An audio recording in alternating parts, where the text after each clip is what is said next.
Hello and welcome to the Final Bell, the official Geelong Cats podcast. We are brought to you by Panther Tyres. Check out the guys at Panther Tyres for anything you need for your cars, tyres, whatever. Stokesy's done it. They're brilliant, aren't they, Stokesy? Unbelievable. The good people out there, the good people got a coffee while I was out there as well, which is always nice, and they babysit Wilbur while they get done. So take your kids out there. They've got a garden there for you. A good babysitting service at Panther Tyres as well. No, they don't. But go and check them out for whatever you need for your car. We really appreciate their support right throughout this season. I am joined by Mathew Stokes and also Scotty Gullan. Hello, Scotty. Gentlemen. It's Wonderful lovely to have see both of these men with us. We're going to talk footy. We're going to talk plenty of Cats from the weekend. A couple of little concerns we need to just address. But then we're going to talk some finals. We're going to have a chat with John Eren as well, the member for Lara, former Victorian Minister for Tourism and Events. He's going through a battle at the moment with, he's been diagnosed with Parkinson. So we're going to talk to him about that. Then we're going to dissect your 40, Cameron. Oh, you're going to get off lightly, mate. We're having a whole segment dedicated to it. And what you'll do is you'll suggest 50 other names that should be in there. No. None of you will suggest any names that shouldn't be in there. You and the other 60-year-old selectors that probably fall asleep at halftime. Yes, we will get to that later on, along with your questions as well. We do love all of the listeners sending in the questions. It's great to have that interaction. Let's talk Sunday afternoon football. Geelong versus the Sydney Swans. Just simple equation. The Cats locking away top 4 spot. The Swans have battled through injuries galore, struggling along. Nice, easy win for the Cats. Build some form heading into finals. And the Swans didn't read the script. And the Cats were not awake to start the game. And all of a sudden, it was a tight, hard tussle that eventually the Cats got the win by the 6 points. But, whew, Stokesy, that was hard work. It was hard work and hard to watch, Cameron. Look, it is the last game. I mean, they had a lot to play for, so you can't really say they just went in there to, get through. But I think the last couple of weeks, and you don't want to be putting all your cards on the tables before the finals, but you've got to go in there with a decent amount of form to go into. We're playing Port Adelaide, who a lot of people have underestimated, over the year, but they've been on top all year for a reason. And I think the last couple of weeks, maybe, the clubs have figured out how to, stop us going forward and being able to get Hawkeye one out in the forward line, because I think it's over the last 2 weeks, it's sort of been, we found it a lot harder to get through to the midfield and then getting out into Hawkeye one-on-one. Now, Cameron, I'm not always glass half full, but I'll give an optimistic view for you. The Dangerfield thing, going to full forward when he wasn't having a good day, I'm loving it. I mean, obviously he turned the game. That is such a weapon that the Cats have. When you can get the sense in the midfield, it wasn't working for anyone, but then to be able to just go, all right, clear it out, Patrick, do what you do. I mean, I know the rest was pretty ugly, but I take a lot out of that. Yes, true. I no longer think, and I've felt this all year, I've been fairly consistent on this, I don't think it's a weapon now that you just pull the trigger on in a game. I think it is the starting lineup. Geelong are a better team when Dangerfield is playing deep as a forward. Tommy Hawkins gets better looks one-on-one because of it. Dangerfield is constantly a threat. Even if he's not on the end of it, he is very stressful to the opposition defenders. Gary Rowan gets better looks at it when Dangerfield's down there. And I think the midfield has a greater sharing of the load and works more efficiently and more balanced. And then you use him at times, Danger, for, I'm talking only, say, 30% midfield time. I don't think it's the weapon you go to now. I think it is the way, the norm. Yeah. They're a better team. I agree with that, Cameron. So what, what are we, the no pressure in the midfield, that's dropped off significantly. The back line, which we've lauded rightly, but I'm getting feedback on the email. Don't blame the back line. No, I'm not. For the weekend. Bruce Gould would have stopped Tom Papley. I think I think, though, a lot of the times in our backline, Cameron, is that we're quicker to try and find a kick than we are to find our man. Very good point. And what I don't like is this kick to kick, let's start up in the backline. And then I'm not going to – you're not calling anyone out, but we don't have the best users in the backline. So eventually it falls apart, and then Sydney were able to then just absolute transition into their forward line pretty open. If we did that to a Port Adelaide, there was a lot of times where Sydney, it just didn't work out. But we did that against Port Adelaide. They're skillful players. They're not going to fumble. They're not going to miss a target. They're not going to miss Papley who kicked 1 goal 4, 1 goal 5, whatever it was. So there's some concerns there in the sense of the way that the backline try to have a kick mark game when I don't think they're actually skillful enough to actually execute that.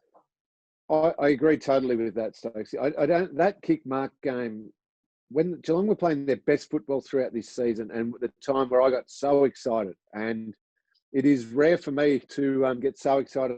I declare the Cats the Premiership favourites, and I think they're genuinely going to win the Premiership at times throughout this season. That kick mark style was not their first instinct. It was an option they could go to at different stages of a quarter or a game to control the tempo. But their first intent was move it quicker, take the game on a bit more. I'm with you 100% there.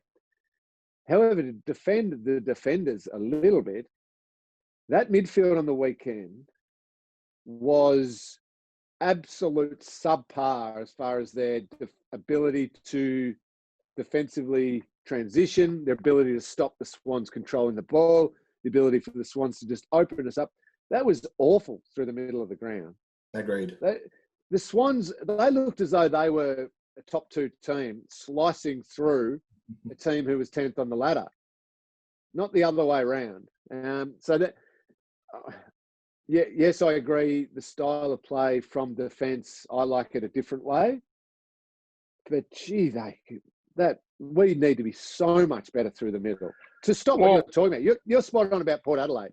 If our midfield and our high half forwards and even our half backs allow that transition through the middle of the ground and boys through the middle of the ground from Port Adelaide, they won't give it back to us. And we'll be 8 goals down by half time and the game will be over. So I agree with you. So there were 3 pretty big ins in the midfield as this just sort of happened. Ablett, Selwood and Stephen came in, and now with all of them, Ablett and Selwood looked good and did their roles. But so was the mix out? Was it, did that play a part? Yes, but I mean, 2 out of 3 ain't bad. Jack didn't have a good game. No, Jack didn't. But it was also Duncan and Dangerfield and Menegola. Guthrie was a bit down. I thought Guthrie was good. I thought he was still one of the good ones. Yeah. I thought Menegola wasn't his impactful self with the number of possessions he had. So I reckon our regulars were way off as well. If it wasn't for Joel in that third quarter, Joel gritted his teeth. Oh, he was and good. I reckon got 2 or 3 clearances, went back with the flight. It was him again who got us going in the middle of the ground before it then allowed the move of Dangerfield to work out.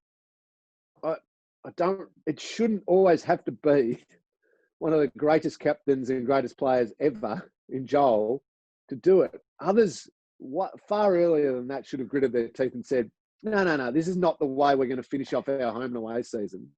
We've got to be better through the middle of the ground. Well, talk to me about the ruck. What's happening? We need to make a decision, don't we? Is Stanley fit? We should have made a decision weeks ago, Scotty. I agree, Stoke. Exactly. So where are we at? What's the situation? I think Stanley will get first crack at it. That's just my feel. I don't know if that's the right decision. He probably deserves it on earlier form, but can he body stand up? I mean, what's happened to Sav? Does he go out now? Can he play forward?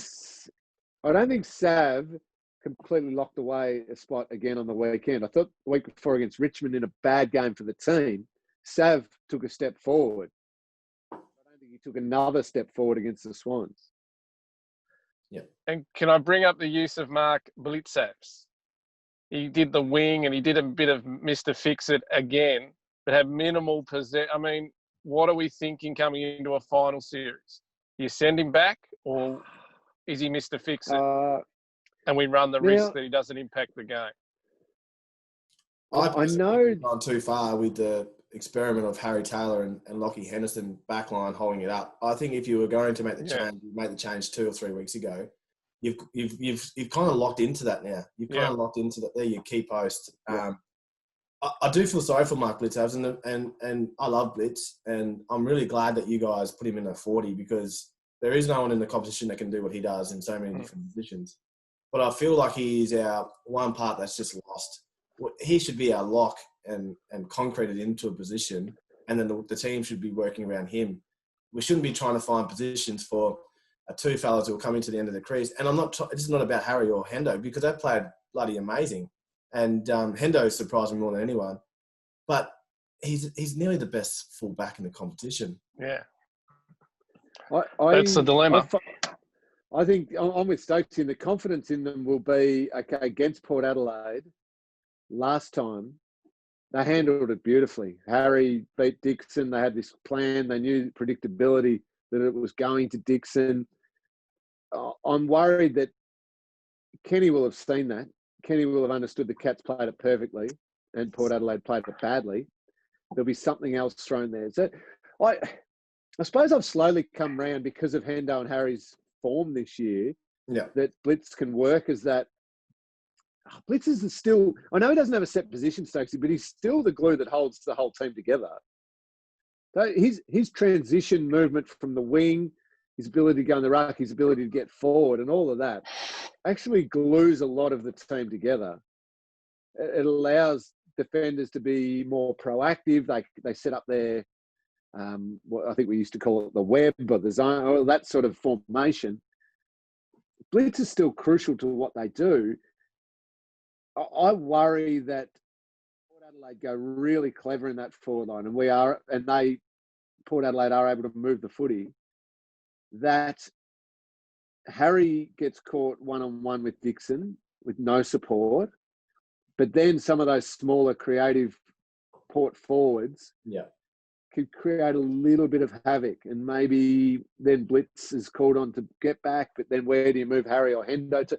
So, mate, it may be just a case of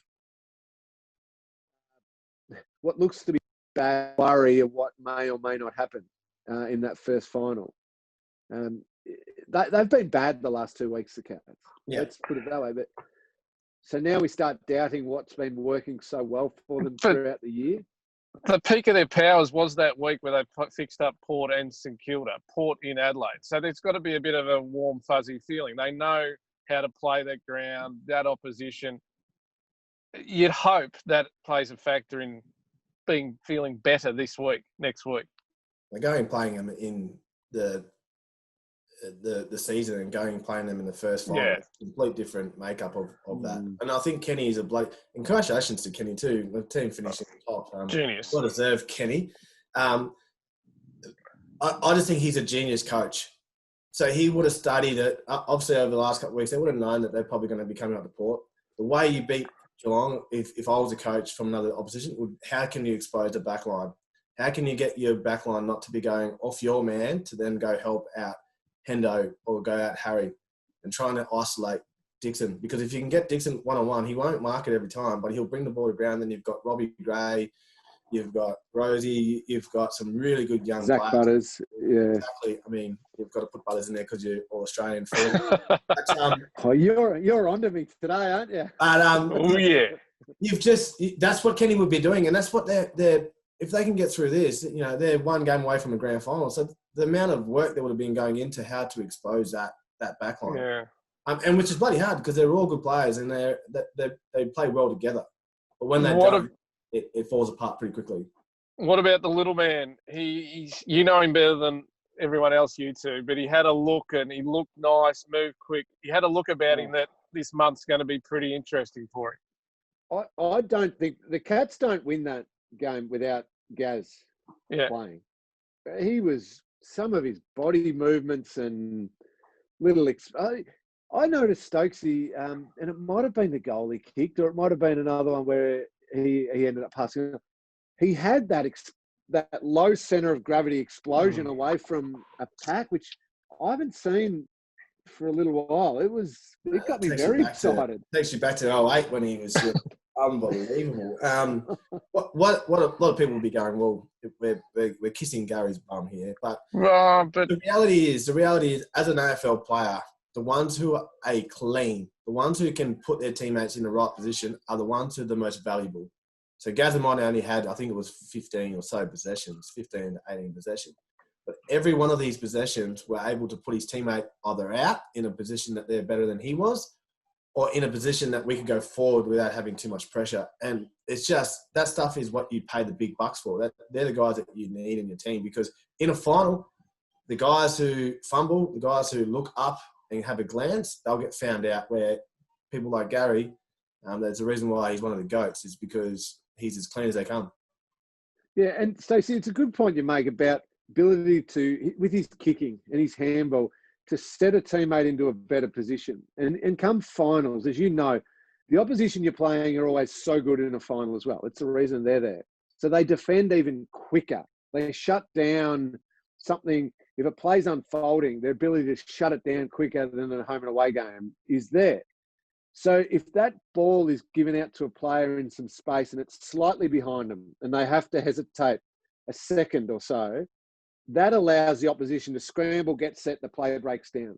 But Gary just puts people onto the footy into a spot where they can take it in stride, still be looking up, scanning, hit the next target, and you're through what the opposition are trying to scramble and cover, and that gives you an opportunity to score.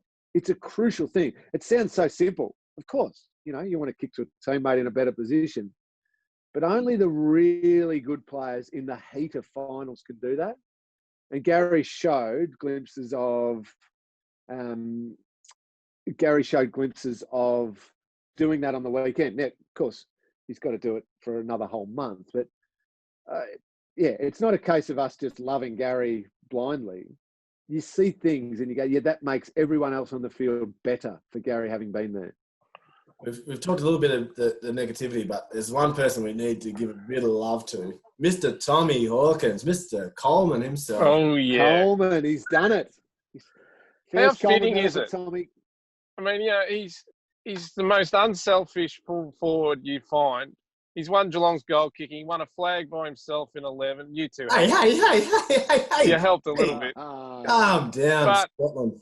He needed this on his CV in a way, didn't he? I mean, just to top the whole thing off, that he is a superstar. He's a genuine superstar. And I think, was it Larry Donahue the other day, Stokesy? And good on him for talking out. Larry doesn't come out and talk a lot. Saying that he thinks Tom's been harshly dealt with by Geelong supporters and is one of the greats. I think he said, well, no one will ever top Gary Senior or Doug Wade, perhaps, but Tom sits there at number 3 comfortably ahead of all the others. And Larry's spot on. I mean, he's comfortably above us. Yeah, for some reason, there are Geelong supporters out there who've had this bee in their bonnet about Tom. Oh, he doesn't do this, he doesn't do that. Since 2011, he won the goal kicking, I think, every year. Would that be right? Or roughly every year for the Cats. He's been All-Australian multiple times. He had that one year where he had that horrible back injury and basically couldn't bend over and still tried to battle his way through. He has been an incredible forward in a game now that has team defences and multiple defenders all crashing and caving in on those key targets. He's dealt with it, he's fought through it, and he's continued to play at a high level. I mean, I'm with you guys. Let's just sing the man's praises about a wonderful career that is now includes a Coleman medal and just a bloody great club person as well, Stokesy. I mean, he's everything you want. I don't know why some people don't give him the love that he deserves. And everyone knows, if you listen to the podcast, that I love me Hawkie. Red Wine Hawkins, I've been calling him at the moment. But there is no better person at the club. He is the epitome of what Geelong Football Club should be based on, and it's good people. And he is that to a T. I mean, you wouldn't get a better husband, you wouldn't get a better father, you wouldn't get a better bloke at the footy club that walks around with not only the older blokes and the Paddy Dangerfields and the Joel Sells, but then also then mingles with the young boys, then mingles with the support staff. There is no better that I've seen in my time at Geelong Footy Club. So congratulations, Hawkie. It was an amazing effort. I still was a bit worried when, Port still had to play on Monday night and it was 11-goal buffer. For some reason, I was still concerned, but it's been a great effort and a great cherry on top of what he's able to achieve so far. What did we make of his karate kick mark? What the hell was that karate kick mark? It was a mark. These umpires. That was a shocking decision. He wasn't happy, the Tomahawk. As I started having to talk about it on Channel 7, I thought, geez, I'm going to cop it here for being biased because it's Cats. But then I watched the replay and thought, nah, there's no concern about being biased here. That was just a bad decision. A terrible decision. There was no studs up. It was blokes allowed to mark the ball. First Coleman medalist, as we all know as Geelong fans, since Gary Ablett Senior in 1995. 13th of all time to win it for Geelong. But just the 5th since 1950. Just to give the other Geelong winners, I will run through them. Larry Donahue, Doug Wade, obviously Gary Senior, Noel Rayson, Lindsay White. These are leading goal kickers for the competition. George Maloney, Lloyd Haggart, Cliff Franken, Percy Martini, Teddy Lockwood, and Eddie James, way back in 1897 and 99, Scotty. So well done to the great Tomahawk. Very, very well done.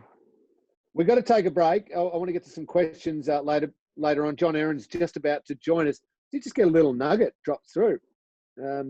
Breaking news. Our old mate, Stokesy, Stevie J, Dogger Johnson, was coaching against the Cats on the weekend in the beautiful red polo for the Swans. He's heading back to the GWS Giants. Oh! As an assistant coach. Him and his mate Dave Matthews must have been getting that into it. Congratulations. I think someone like him is he's just a genius, to be honest, when it comes to football. He's one of the smartest brains I've ever come across. So GWS are going to be a lot better off of having him around, and also Toby Green to be able to get those two mingled together. That'd be an interesting conversation. But it's great work by Doggy. He deserves it. The Giants might actually move the ball a bit quicker and get more than 12 entries a game. My condolences to Dean Cox, though. He's lost his little buddy. Dean Cox loses his drinking buddy. I've heard they've been on great form in the hub. 64 days of continual drinking. I won't throw. I was just trying to both on the bus, but sorry, Coxie. There's nothing else to do, Stokesy. I don't blame him. Bernsey told me that, so Doggo, if you've got any issues with that, tell Bernsey. So Stevie J heading to the Giants. That's a little bit of breaking news for you. I'm sure it'll be old news by the time this goes to air, but just a little chestnut for you. We're going to take a break. John Eren's up next, and then we'll get to your questions a bit later on. Welcome back. It is great to have you with us on To the Final Bell, brought to you by Panther Tyres. Before we get to our next guest, and looking forward to chatting with John Eren in a second, don't forget, digital is in Deakin University's DNA. With 40 years of experience in distance and online learning, discover why they're the #1 Australian public university for overall educational experience. Premium, proven, loved. Study online at Deakin.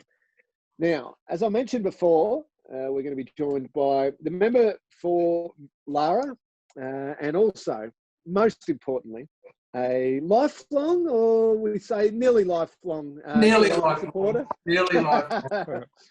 John Eren, great to have you with us, John. We'll say an honorary lifelong, because I reckon even when you were born and you hadn't yet come to Australia, I still reckon deep down you loved the Cats.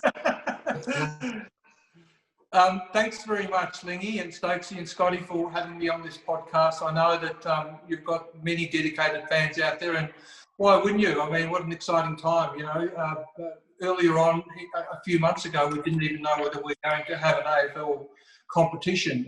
Now we're in the finals, and I think us Cat supporters are blessed with having been in the top 4 now. Most of the times I think it's about 12 in the last 14 years that we've been in the top 4. So you know, we're looking good.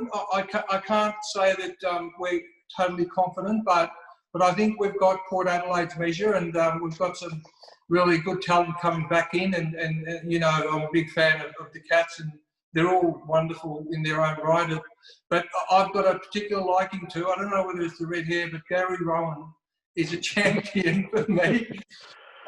He's fantastic, and Brad Close, what a champion coming through the ranks. So quietly confident next Thursday, Lingy. Well, I like what you're saying about Gary Rowan, the red hair plus the similar speed to me. Very similar players. This is a setup, clearly, John. You are paid to say that. Now, John, you are all powerful, we know, down here, but even you couldn't get the game at GMHBA Stadium in the finals. We've had to move it all the way to Queensland, but no doubt you've been sitting in front of the TV every time the Cats have been playing throughout this year. Absolutely. You know, look, it's a sad situation we find ourselves in, but, you know, having a look at the numbers today, COVID, we're suppressing it, and regional Victoria, no cases today, with a 14-day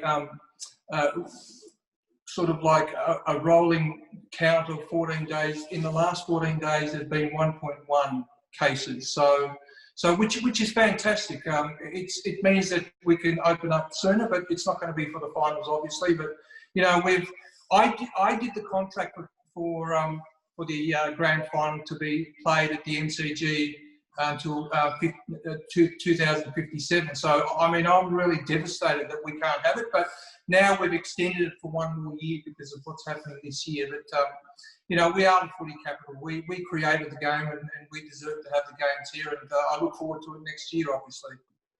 Well, I can't wait for being able to go back to the footy, having crowds there. We've got you on to talk Geelong, of course, but we've also got you on here to talk something a little more seriously. And unfortunately, you were diagnosed with Parkinson's in December last year, and you've spoken quite openly about it recently. How are you going? How's the health? And do you want to talk to some of our listeners about what you've been through with the diagnosis?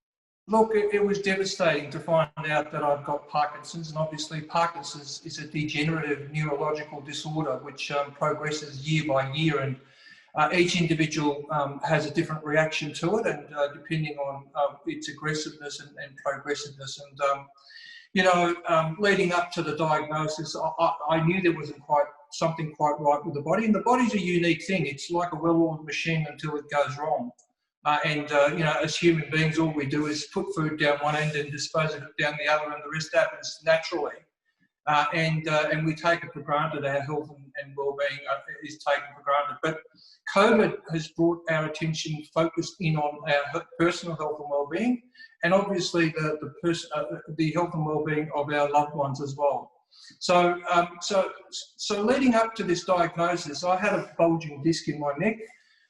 When I was a minister, and obviously you know the story about when I had a cardiac arrest in 2016, also when I was a minister, and you know that caught me by surprise when I died for 3 minutes laying on the hospital floor of Geelong, and you know, I didn't expect it. I was a fit, healthy 52-year-old being active, and what got me was my family history, and you know, for the 3 days after I had the cardiac arrest, there was a prominent media coverage of it, TV, radio and print, and the next 3 days in that time there were middle-aged men all across the nation inundating emergency rooms getting a heart health check.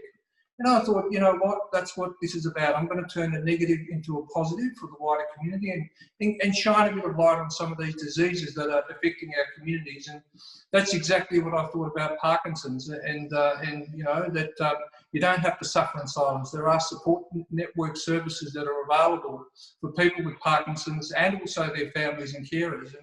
And you know, with me, I thought it was a nerve damage that I did through the bulging disc incident, and Dr. Hugh Seward, who's a fantastic doctor, treated me for that. He direct cortisone injections to the neck and some painkillers. In a couple of months, that was gone. Luckily for me, I didn't need an operation. But there were some residual effects of it that I thought were from that bulging disc. Like, you know, I had pins and needles in my fingers and my right side and my right arm wouldn't swing, and my family would say when I was walking with them, why don't you swing your right arm? It's staying still. And I couldn't do up my buttons and of my shirts, and shaving was difficult. And I felt a little bit depressed. And I couldn't put a finger on it. So my colleagues at work noticed, and in my walking, I was shuffling my right leg. And they noticed it, my family noticed it, and I thought I'd get a checkup, like practice what you preach, mate. And so I went to the GP and got a checkup, and he booked me into a neurologist and a neurosurgeon just in case I needed an operation on my neck, thinking that's what it could be. When I went to the neurologist, he made us walk ahead, and I asked my wife to come with me because I was a bit nervous about it. As you do. And so he walked behind us and sat down. He said, "What's wrong with you? Tell me about what's wrong with you." And Dr. Googled me. I said, "Look, I know what it is, Doc. I've done nerve damage in my neck. Can you just fix it? I need an operation. I'm nervous about it, let's get it done. I'm ready for it." And he said, "Look," he did a couple of more reflex tests on my right side and on my left side. And he said, "Look, there's no easy way to say this. It's got nothing to do with the nerve damage from the bulging disc. Unfortunately, you have Parkinson's." And, that set me back. I looked at my wife and she looked at me, and we were both taken back. And I didn't quite know much about it, except Michael J. Fox had it, and Muhammad Ali had it. And so for me, it was an absolute shock. There was a million things going through my mind, as you can appreciate, and what's this about? Is it going to kill me? What's next? And so on and so forth. And so he explained to me what it is, and he said there's some treatments and medications that can help with some of the symptoms. It's a bit like a makeup on a pimple. It doesn't get rid of the pimple, but it covers some of the symptoms associated to it. So that's what Parkinson's is. For me, it's now part of my life until there is a cure. It's the medications that I'm on are helping me tremendously. And 18% of people with Parkinson's are of working age, under 65. So there's 27,000 people out there in Victoria and 80,000 nationally who have Parkinson's. And today's news report, and it's trending on Twitter, scientists and researchers have indicated that as a result of COVID, unfortunately, 40% of people with Parkinson's who contract COVID don't make it. They are very susceptible to a fatality if they get COVID. But what also happens is if people survive, even though they don't have Parkinson's, the neurological damage that COVID does to the brain apparently is going to cause Parkinson's diagnosis going forward. So there are literally, could be the next pandemic of Parkinson's coming worldwide if 10 million people have contracted COVID. As a result of that, if a couple of % of those people contract the Parkinson's disease, before you know it, you have another pandemic of a disease of some sort. So look, this is quite serious. And traditionally Parkinson's have a walk in the park event every year to raise some funds and shine some light on Parkinson's. And this year is different, and we're doing a virtual walk with the community where people can partake in that. But before I get to that, I just want to highlight, obviously, the importance of men, particularly, who neglect their health. They don't listen to their body. They say, "I'll sleep it off. I don't want to be a whinger. Doctors are bad news." No, get checked up. Don't suffer in silence. If there's something wrong with you, whether it's physical or mental, go to your doctor, get treatment, because treatment is out there and life will be a lot more easier. Ironically, after having found out being diagnosed with Parkinson's, there was a sense of relief because I could put a finger on what was wrong with me. Because it's frustrating not knowing, thinking that, what the hell is going on with my body? And now that I know, I can deal with it. I can tackle it head on. So, yeah. John, and you've taken on an ambassador role as well, 27 for Parkinson's, an online fundraiser that you just referred to that asks people to walk 27 times across 27 days in October. Stokesy, you'd be doing that already, wouldn't you? But you'd be able to take on that challenge. 27 times in October. I've got that covered, mate. I'm on the treadmill every day to get away from the kids. So I'll into the game. But Johnny, mate, you've been a massive support for the Geelong Footy Club, but also the players. Obviously, I've reached out to you a few times over the years to help out on a few occasions. But you're a rock star in Melbourne.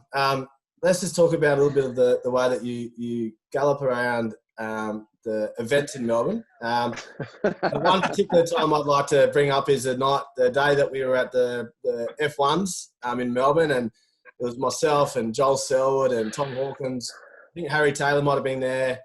And we tried to get into a private party, and we got knocked back.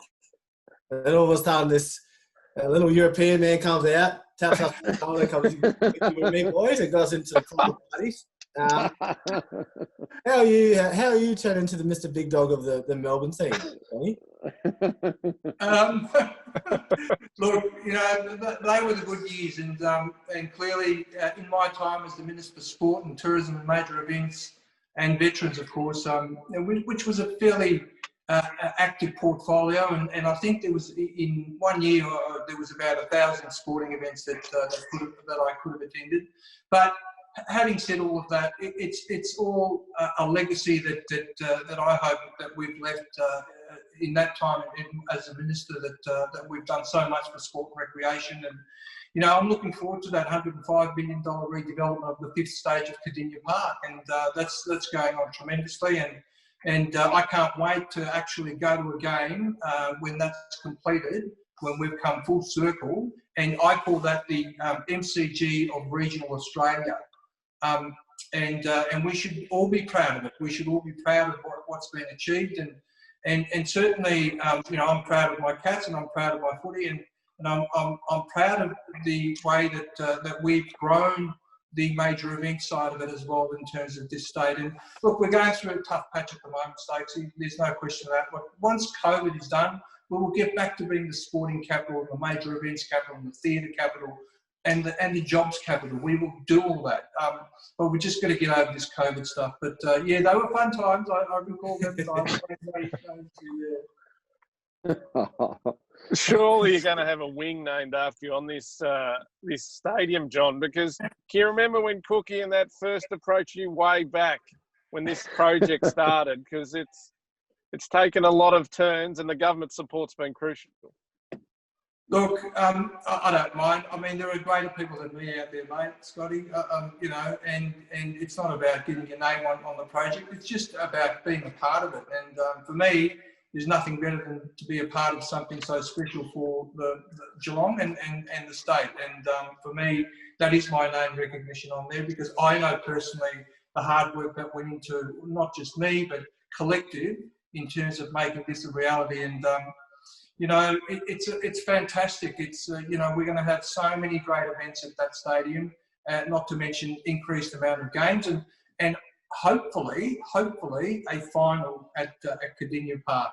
So it's all. Let's hope that's locked in, John. We want that home there, but also those home games super important to not just for the team, but also just for the community, as footy and footy crowds are allowed back into Geelong. We're going to let you go. Before we do, I do just want to give a couple of the details for our listeners. If you want to sign up to that event that John is an ambassador for, the commitment, he's made the personal commitment to walk 27 times across 27 days from the 1st to the 27th of October, www.27forparkinsons.org.au. Create your own fundraising page, join a team, create your own team name, have some fun with it as well, but get out there and support a really good cause. John, thank you so much for coming on and sharing your story and your battle and your challenges coming up. No doubt the way that you've attacked everything in your life, you will attack Parkinson's as well. So really appreciate you having a chat with us. Thanks very much, guys. Thanks, John. See ya. Welcome back. It is great to have you with us. You're listening to The Final Bell, brought to you by Panther Tyres, but also really appreciate the support throughout the year of GMHBA. And it's important to stay healthy while staying at home. That's why GMHBA have partnered with Keezer. If you're a GMHBA member with extras cover, you can access telehealth or incentive physio from the team at Keezer with no out-of-pocket expenses up to your annual limits until September 30. Waiting periods and sub-limits apply. Search GMHBA Keezer for details and stay healthier at home. It is time for your questions, and we really love hearing from all of our listeners throughout the whole season, throughout the crazy COVID shutdown. It's great to have the interaction with so many wonderful supporters. Gee, right across the competition, and of course we're biased, we love the Cats members and supporters the best, but gee, the members across the comp have stayed strong. The competition and clublands are in such better shape than what we thought they might have been once that first shutdown happened. I think something like 85 or whatever the number is % of members stayed on board. It's remarkable, the support that all the members, and in particular for us, the Cats members, have shown throughout this season. So huge thank you. Keep your questions coming in right throughout the finals too. We'll get to as many as we can. Stokesy, you hinted at this one a little bit already, but just maybe a couple of specifics for Caleb. He asked, what changes might we expect Kenny Hinkley to try out this time around? You spoke about exposing the Geelong defenders. Kenny will try and do that. Do you reckon there'll be many positional changes? I'm assuming they won't be as obvious as kick it to Dixon every time they go long. Yep. What else are you thinking? I think what they'll try and do is they'll try and create that, give them that spare kick. So I'm not trying to say I know ins and outs of football, but the way that I see that the footy club Geelong have been exposed over probably the last couple of weeks is that we give them to position. So we're going backwards with the ball. So we take a mark on the half-back flank. We kick the ball another 10 metres back and back to another defender.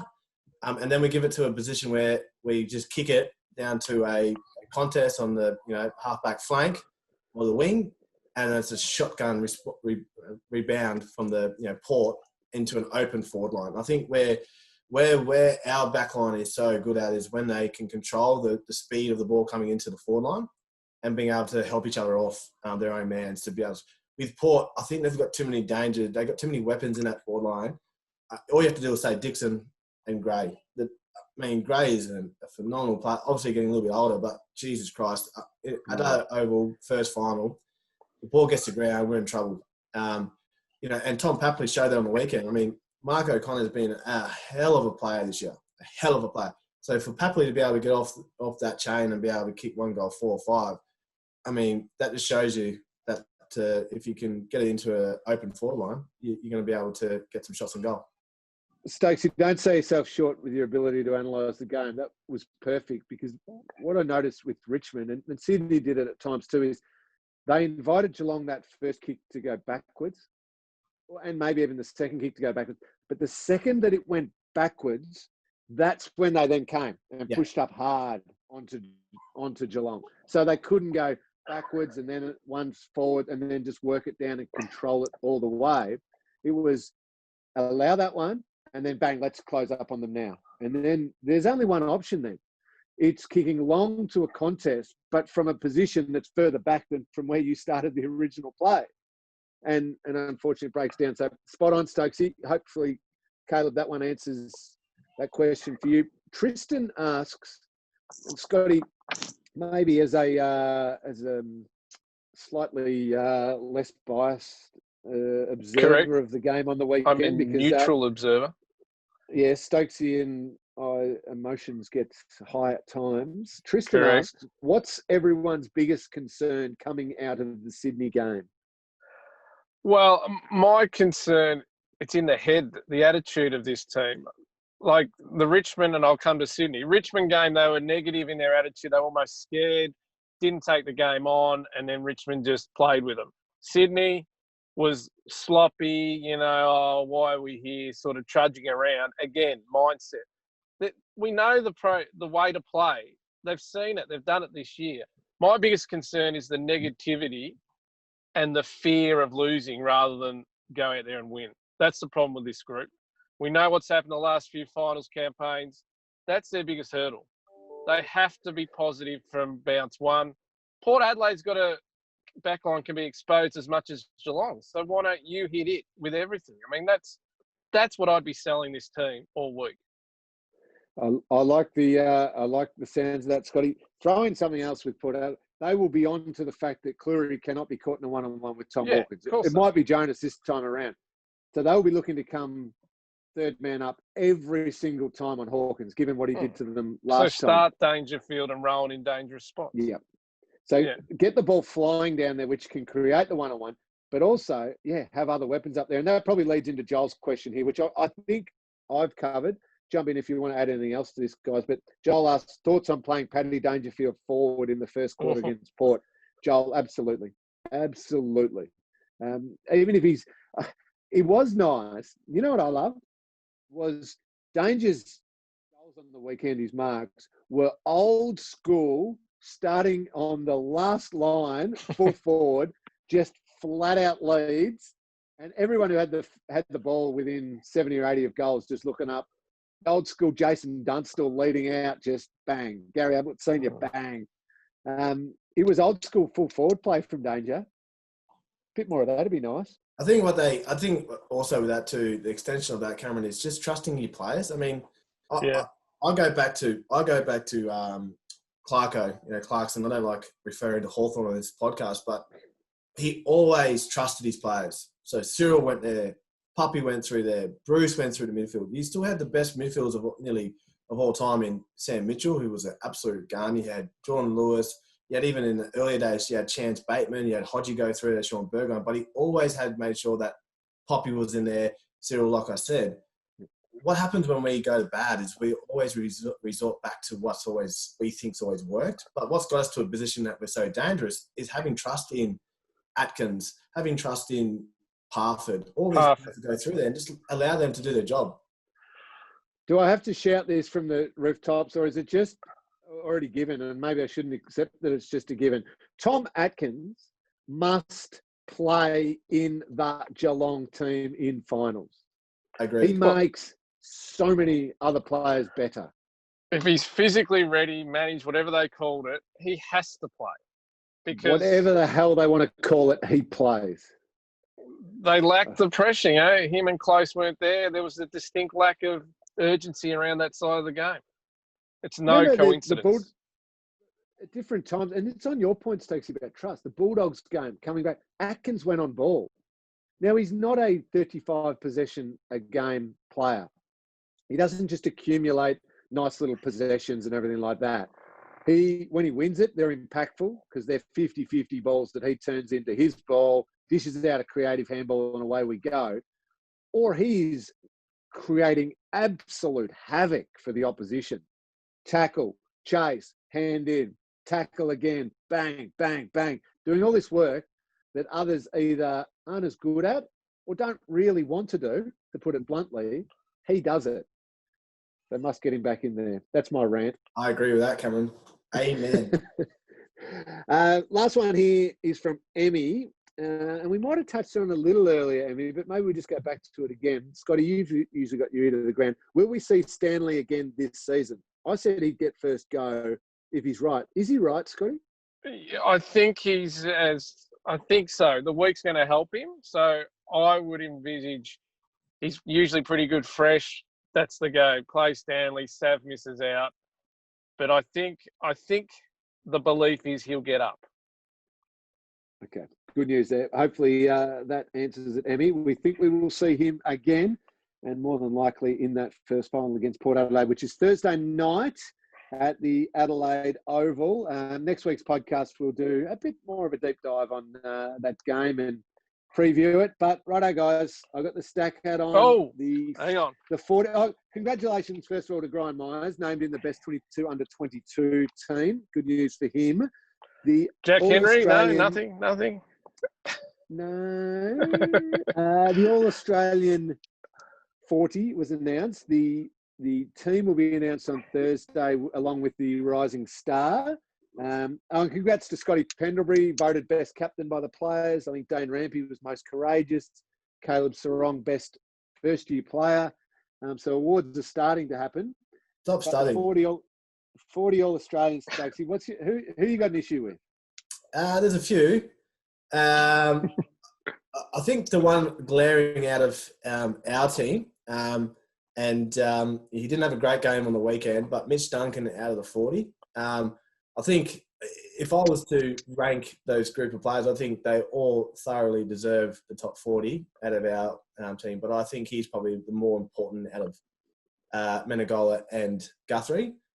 Actually, I'll take that back. Sorry, Guthrie is number one, but I'd rather Mitch Duncan in that 40 than Sam Menegola.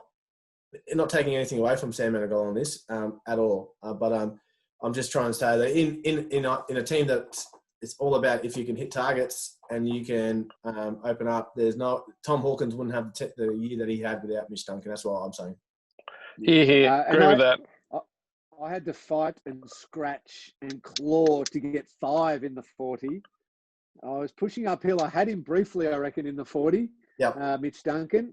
But then the baseball bats started coming, and there were weapons getting thrown at me from the other panel members, and we came up with the best 40 we possibly could. It is an interesting process because, I mean, I do 2, sometimes 3 games a weekend. I get a lot of footy, but there will be a team will go by where I won't do a deep dive on that team because of the different games that you're doing. So a certain player's month can go by where I don't see it, but others watch them more closely because of the games that they work at or because of the states they're based in. It's always a very interesting process of who's seen who do what. And surely Jordan Ridley, mate, he's had a great year in an Essendon team that's been pretty putrid. Come on, man. Correct. Didn't he win the bet?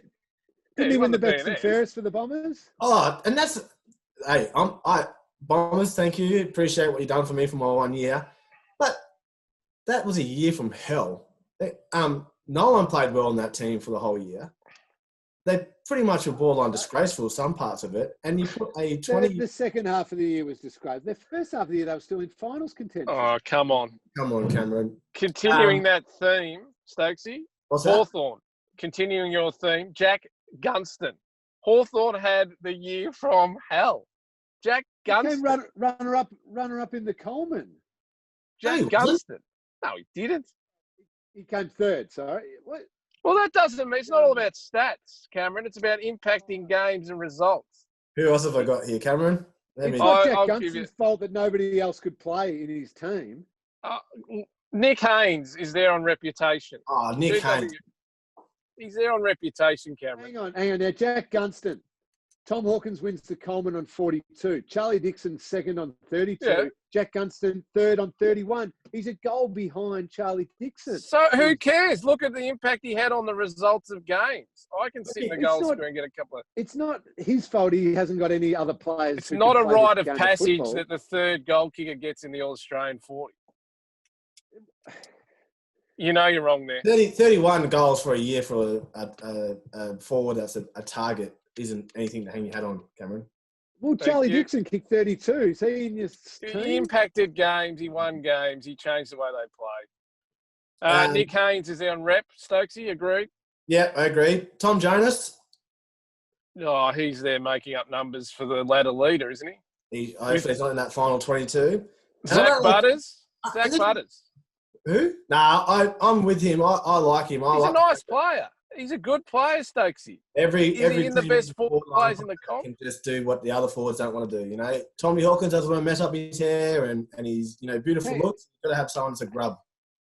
And hang on a second. So Nick Haynes takes intercept marks. So he actually marks the foot. He doesn't just punch the ball. He doesn't. Jack Gunston kicks goals.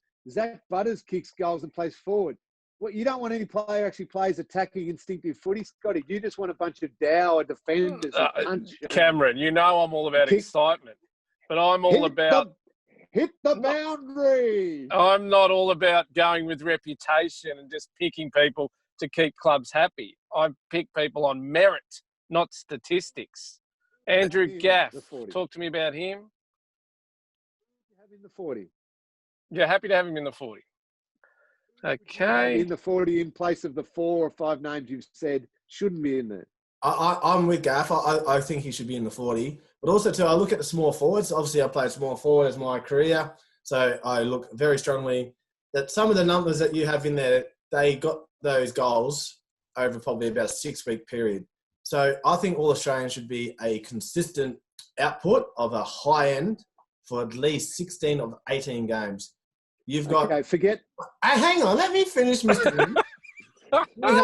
You have a couple of small forwards in there who have probably only averaged just over a goal a game. So Stevie J should have got 10 All-Australians if I'm going on what you've done here. Is that if you took out 6 of their best games, they're probably averaging half a goal a game. I'm not going to mention their names, but there's 2 that... Okay. I've got a question for you. Forget the 40, because really, I mean, nobody has on their resume, I made a couple of 40s. All-Australian team. Who's your small forward? Liam Ryan. Liam Ryan. Yours, Stokesy. What's that? Liam Ryan, yours as well? Liam Ryan. And I'm going to back you in here, Cameron. I'd say I'd put Butters in there because I think you need someone in that forward line, in an All-Australian, who is one of the first picked at his team because he does what other players don't want to do.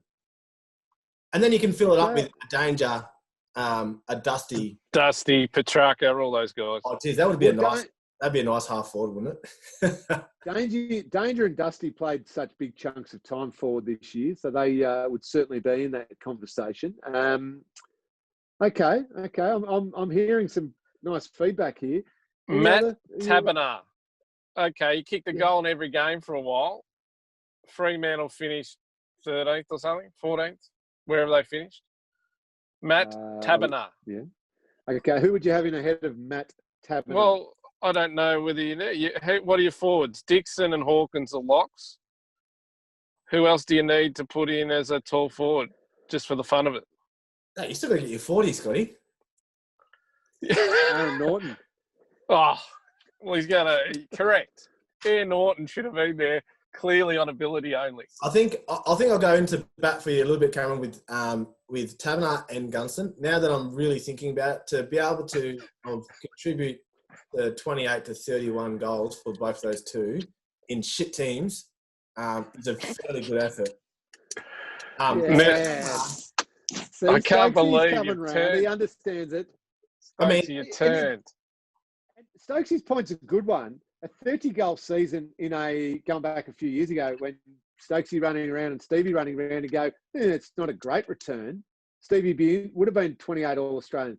But this is a different year where the Coleman medal winner is kicked 42. So a 30-goal year is a good year. I understand that.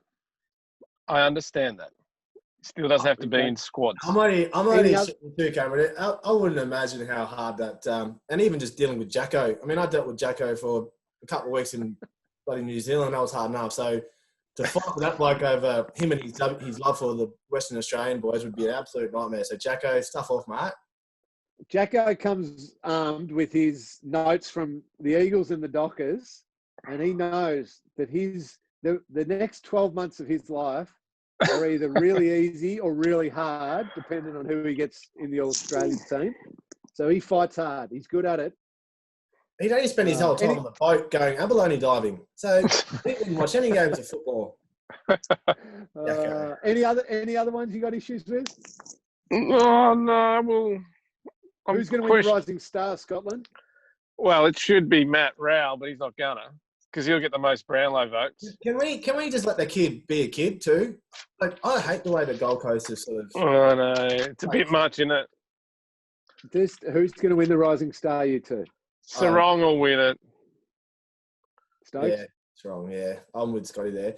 One thing I'd say is I owe you a beer for putting Mark Blitzovs in.